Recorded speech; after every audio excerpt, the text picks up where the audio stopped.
Assalamualaikum warahmatullahi wabarakatuh. Baik Bapak Ibu sekalian, kita mulai untuk membahas tentang SKP dengan format yang baru. Ini ada satu aplikasi yang merupakan hasil dari grup guru pembelajar, dan ini saya ucapkan terima kasih pada grup guru pembelajar yang telah membuat aplikasi ini sehingga saya dapat mengadaptasi dari SKP yang telah dibuat. Dan ini acuannya tentu dari penyusunan SKP ini adalah Permenpan nomor 8 tahun 2021 yang begitu banyak dan gamblang penjelasannya, dan didukung oleh surat edaran Menpan RB nomor 3 tahun 2021, yaitu tentang bagaimana pelaksanaan pembuatan SKP tersebut. Baik, kita kupas satu persatu ini untuk SKP guru. Yang pertama ada data ini nanti Bapak dan Ibu silakan isi datanya, yang dinilainya siapa, ini tentu nama Bapak dan Ibu yang mengisi SKP ini, kemudian isi NIP-nya, kemudian pangkat dan golongannya, kemudian gurunya guru muda, kemudian ini disesuaikan dengan pangkat di jabatan ini, jadi dari golongan 4A sampai 4C ini guru madya, kemudian dari golongan 3C ke 3D guru muda, golongan 3A dan 3B ini guru pertama. Sehingga nanti Bapak Ibu silakan diisi, dan ini unit kerjanya. Nah, kemudian selanjutnya diisi pejabat penilai. Pejabat penilai adalah kepala sekolah. Kemudian juga atasan pejabat nilai ini ada biasanya kepala KCD atau kepala cabang dinas. Isi, kemudian ini unit kerjanya Dinas Pendidikan. Nah, selanjutnya untuk periode penilaian isi tanggal 1 Juli karena ini kita SKP baru di tahun 2021 ada di pertengahan bulan. Mulai dari bulan Juli sampai Desember, maka isi periodenya dari tanggal 1 Juli sampai 31 Desember tahun 2021. Dan tempatnya ini adalah SMA Jawil, tempatnya wilayah kita masing-masing Kecamatan Jawilan. Nah, tanggal mulainya untuk penilaiannya mulai dari 1 Juli, nanti tanggal verifikasi ini 5 Juli, tanggal akhir 31 Desember, dan tanggal integrasi ini tanggal 3 Januari. Tanggal integrasi ini adalah bagaimana memadukan antara nilai SKP lama dengan SKP baru. Nah, tim penilai ini bisa kepala sekolah atau tim penilai angka kredit di satuan pendidikan masing-masing yang ditetapkan SK-nya oleh kepala sekolah.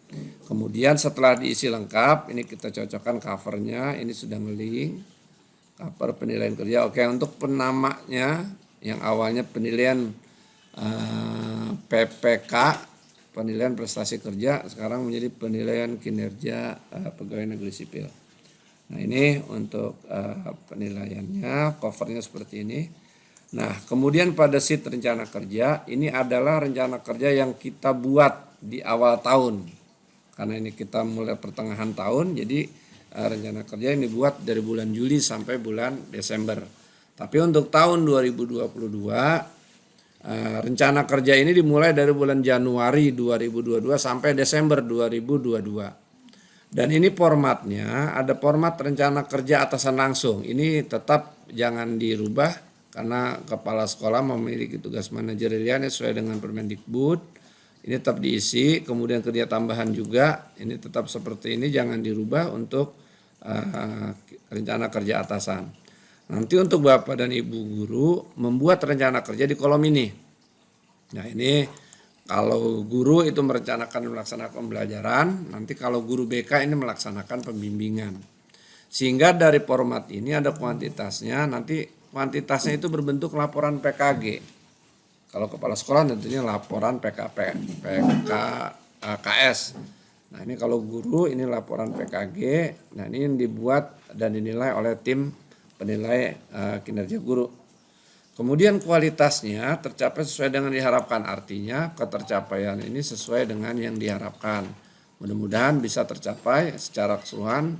Laporan PKG-nya lengkap 100%. Tapi kalau misalnya kira-kira tidak bisa mencapai 100%, isi saja 90, nggak apa-apa.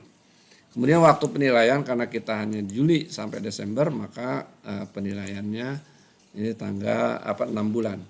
Nanti Bapak Ibu sekalian, ini sengaja di blok warna kuning supaya Bapak Ibu hanya fokus pengisiannya pada blok yang berwarna kuning.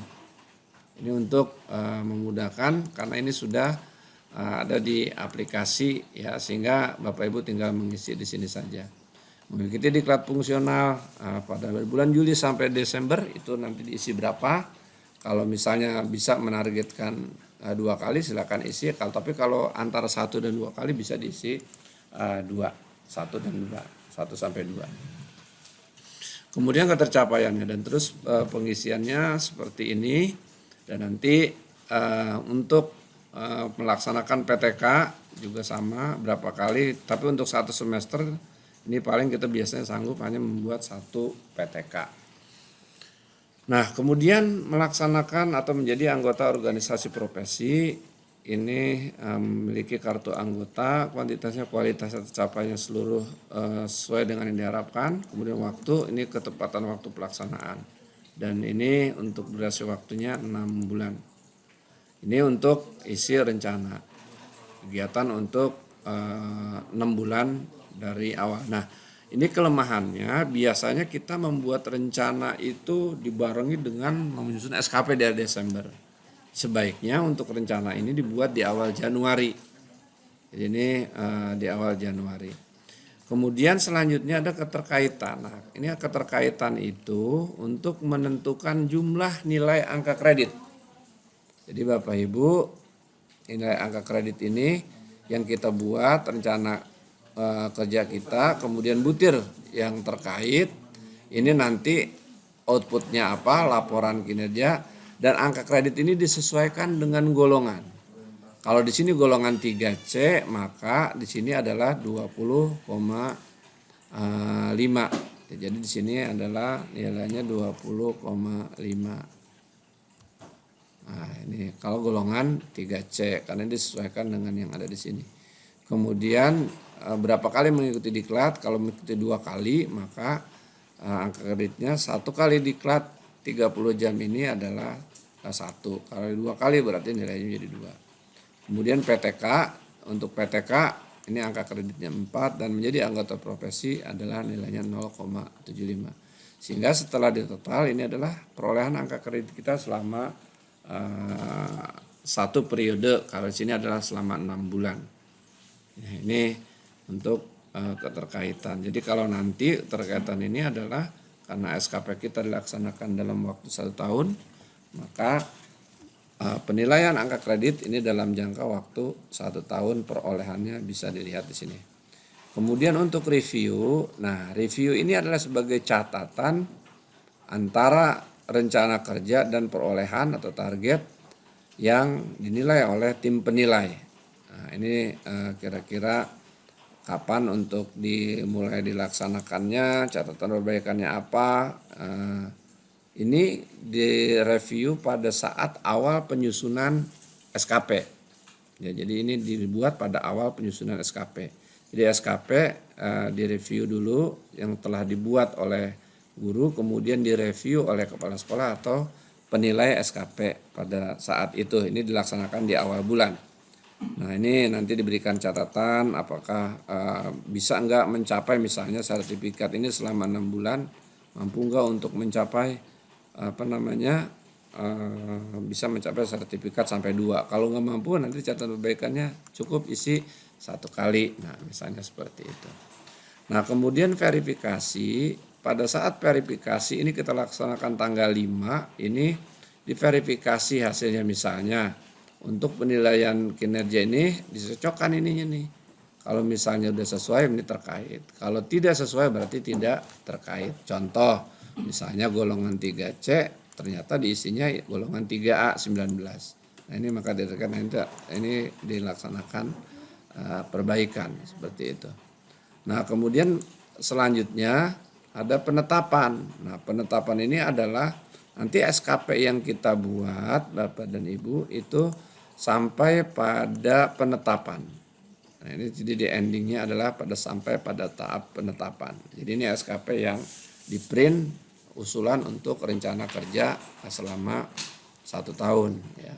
Nah, ini isinya sama. Ini berapa kali laporan, targetnya berapa, aspeknya apa, kemudian ini rencana kerja kita ngapain aja. Nah, ini laporan ini target kita. Nah, setelah itu baru capaian. Nah, capaian ini setelah dilaksanakan selama 1 tahun.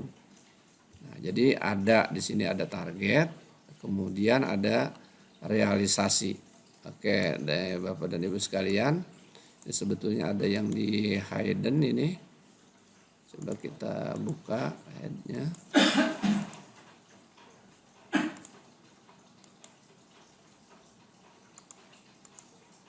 Nah, ini banyak sebetulnya isi menjadi kepala sekolah atau madrasah, banyak yang di hidden ini. Ini nanti mana yang harus kita buatkan. Nah, kemudian dari sini akan ketemulah target yang dicapai dari hasil kita ini. Jadi misalnya untuk laporan targetnya 1 laporan, maka nanti realisasinya 1 laporan.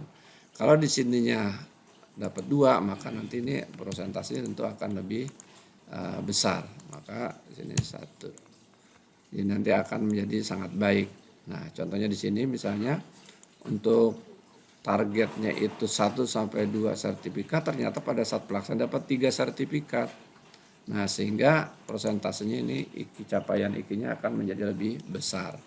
Nah, ini rumusnya 3/2 dikali 100. Kalau misalnya di sini 1 atau misalnya 0, maka di sininya tidak dapat apa-apa, jadi di bawah target gitu ya, karena di sini 3.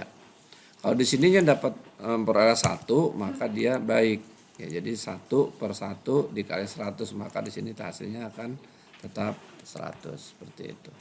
Nah, di sini kalau hasilnya mendapatkan 3, maka akan diperoleh hasil jadi 150. Dari mana 150? Yaitu 3/2 dikali 100 seperti itu. Sehingga ini menjadi menghasilkan 150% dan seterusnya. Sebagai ketentuan, jika di sini ada 2 kategori baik atau 3 kategori baik, otomatis kategorinya baik. Jika ketercapaiannya hanya 2 sangat baik, 1 baik, maka kategorinya itu sangat baik. Jadi artinya kalau di sininya 2 saja, ini sudah termasuk kategori yang baik. Nah, ini pada bulan akhir penutupan SKP. Nah, setelah itu untuk penilaian perilaku. Penilaian perilaku ini disesuaikan dengan golongan. Jika golongan 3C, 3D maupun golongan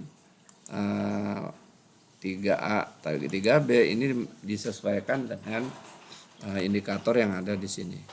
Nah, ini karena ini golongan 3C, maka 3D ya, maka ini yang kita klik adalah di sini. Sehingga nah inilah yang kategori penilaiannya. Nah, dari kategori-kategori ini mana yang cocok indikator berdasarkan penilaian ketika memberikan pelayanan ke pihak yang dilayani. Mana nih kira-kira yang di sini? Apakah ada di nomor 1, nomor 2, nomor 3, nomor 4. Jadi tinggal disesuaikan nilainya diisi dengan 4 misalnya kalau hanya memberikan pelayanan di atas standar dan membangun nilai tambah dalam pelayanan. Nah, seperti ini. Sehingga ini nanti setelah itu ada diakumulasi nilainya menjadi total nilai secara keseluruhan seperti ini. Nah, ini dimasukkan ke dalam perilaku. Nah, ini misalnya. Ini orientasi pelayanan dia adalah 117,8, kita cek pelayanan 117,8 misalnya. Nah, ini seperti ini pelayanan 117,8. Begitu juga dan seterusnya. Ini terkait dengan penilaian perilaku. Nah, ini hasilnya seperti ini, sehingga pada nilai akhir perilaku bagi guru yang bersangkutan berjumlah 116,7. Setelah itu penilaian kinerja. Nah, penilaian kinerja ini adalah sasaran kerja pegawai. Ini dari SKP, dari SKP-nya itu dari sini 104. Oh ya. Nah, ini Bapak Ibu untuk penilaian ini mestinya ini nilainya adalah 100, ini 106. Nah, kenapa di sini 104? Nilai maksimal untuk tugas tambahan atau kinerja tambahan adalah 4. Jadi nilai maksimalnya ini 4. Walaupun di sini perolehannya ada 10, tetap hanya tertulis nilai maksimal hanya 4. Ini yang menjadi suatu perhatian. Ini untuk kinerjanya 104 nilai maksimal, kemudian perilakunya 67, sehingga penilaian kerja PNS 107,8. Dari mana? 70% kali nilai SKP ditambah 30% nilai perilaku, sehingga menghasilkan 107,6. Nah, kemudian diintegrasikan nilai ini. Nah, ini sudah saya buatkan rumus untuk integrasi. Untuk Januari ini SKP lama. Nah, pada SKP lama dia memperoleh 88,6. Kemudian diintegrasikan ke SKP baru dengan rumus ini. Karena ini di SKP lamanya dia baik, maka di sini masukkan ke rumus yang baik, yaitu rumus yang kedua ini. Kalau di SKP lamanya dia sangat baik, maka menggunakan rumus yang pertama, yaitu sangat baik. Ini tinggal masukkan kalau nilainya di atas antara 90 sampai 100. Kalau ini di bawah 90 sampai 80. Ya. Nah, ini di sini nilai di bawah 75. Sorry, ini antara 75 sampai 90. Ini tinggal dimasukkan di angka yang kuning ini. Sehingga nanti hasilnya berapa kita masukkan ke sini. Ini seperti itu hasilnya. Oh, ini rumusnya belum dirubah. Nah, ini di sini di I15, sorry. Oke. Nah, ini belum dimasukkan untuk nilainya. Jadi seperti itu. Nah, kemudian itu hasil akhir dari SKP adalah seperti ini. Demikianlah penjelasan tentang penggunaan aplikasi SKP bagi guru. Mudah-mudahan bermanfaat. Assalamualaikum warahmatullahi wabarakatuh.